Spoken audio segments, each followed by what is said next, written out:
प्रियंका का वादा का जो संसद में जो शपथ ग्रहण हुआ, पहले राहुल अकेला आपको चैलेंज लाने आया, प्रियंका भी आ गई, आपके लिए कितना चैलेंज होगा प्रियंका? हमारे लिए क्या चैलेंज होगा, ये राहुल गांधी जाने, प्रियंका गांधी जाने, पूरे सोनिया गांधी, पूरे खानदान रहे, उससे भारतीय जनता पार्टी को कोई चैलेंज नहीं। न देश को चैलेंज है न पार्टी को चैलेंज है।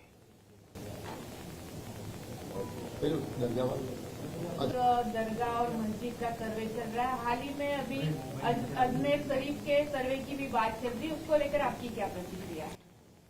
मेरी प्रतिक्रिया वही है जो नेचुरल है।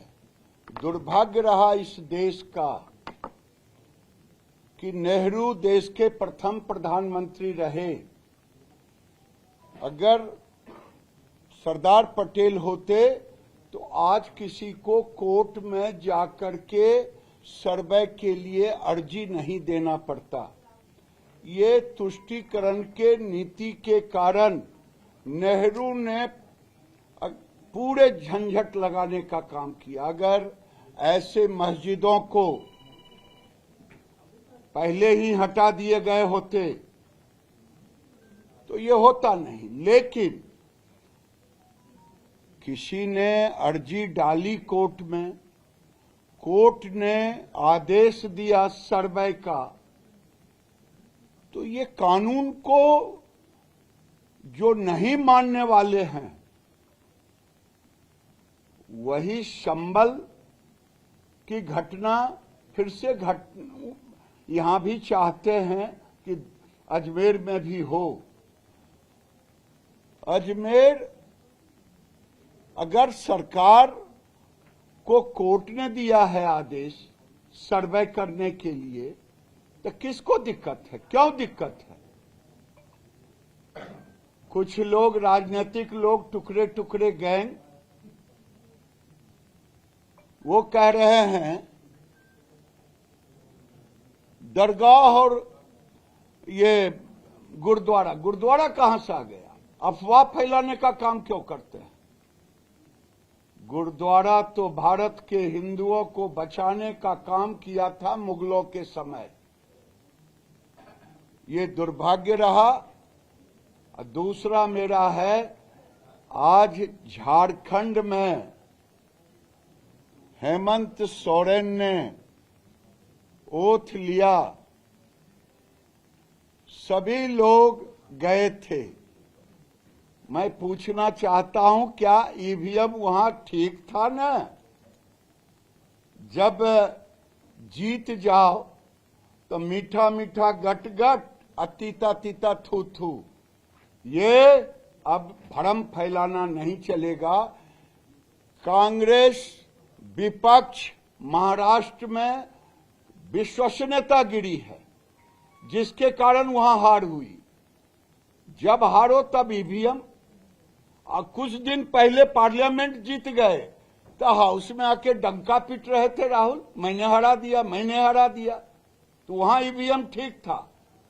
ये लोग अपनी हार को नहीं स्वीकार रहे हैं, टुकड़े टुकड़े गैंग को महाराष्ट्र की हार को स्वीकारना चाहिए। बीजेपी को बम्पर सीट मिली है, मुख्यमंत्री कौन होगा वहां का? बीजेपी का या शिवसेना का?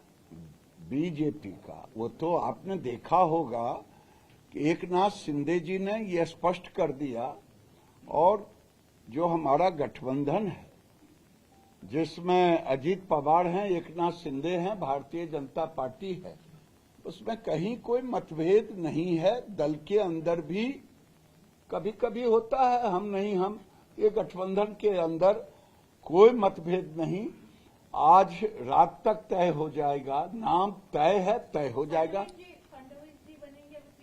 मैं आधिकारिक तौर पे कह नहीं सकता, लेकिन ये जरूर कहूंगा कि भारतीय जनता पार्टी का मुख्यमंत्री। सर, आखिरी सवाल की स्थिति को लेकर क्या कहेंगे? हिंदुओं की दयनीय स्थिति है, अभी इस्कॉन के जो चिन्मय दास जी हैं उनको भी अरेस्ट किया गया है, तो वहाँ की स्थिति और हिंदुओं की स्थिति को लेकर केंद्र सरकार किस तरीके से पहल करना चाहिए? आज जब बांग्लादेश की स्थिति हुआ है तो मुझे बाबा साहेब अम्बेडकर कि भारत विभाजन के किताब में उन्होंने लिखा था, उन्होंने नेहरू को कहा था कि टोटल पॉपुलेशन को ट्रांसफर करो पाकिस्तान, अगर नहीं करोगे तो भारत में सामाजिक समरसता नहीं बनेगी। आज उसी का देन है कि बांग्लादेश, पहले पाकिस्तान में हिंदू समाप्त हुए, अब बांग्लादेश में हिंदुओं पे अत्याचार हो रहा है, और ऐसा अत्याचार शायद दुनिया में कहीं नहीं होगा। बहुबेटियों का इज्जत, मंदिरों को तोड़ना, लोगों की हत्या कर देना, धर्म गुरुओं को, चिन्मयानंद को गिरफ्तार कर लेना, भारत सरकार ने कड़ी आपत्ति दर्ज की है। और ऐसी आपत्ति दर्ज की है कि हम तो आपत्ति भी दर्ज किए, बंगाल में, त्रिपुरा में हमारे लोग उनके विरोध में खड़े भी हुए, लेकिन राहुल गांधी और टुकड़े टुकड़े गैंग की जुबान हिंदुओं पे हो रहे अत्याचार पे क्यों नहीं हो रहा है, ये पूछ रहा है भारत का हिंदू समाज कि आखिर क्यों नहीं। क्या आपने अपने आप को वोट के साथ साथ हवाला दे दिया है, हवालात कर दिया है, अपने को मुसलमानों के हवाले कर दिया है कि आप बोल नहीं सकते एक शब्द? ये दुर्भाग्यपूर्ण है।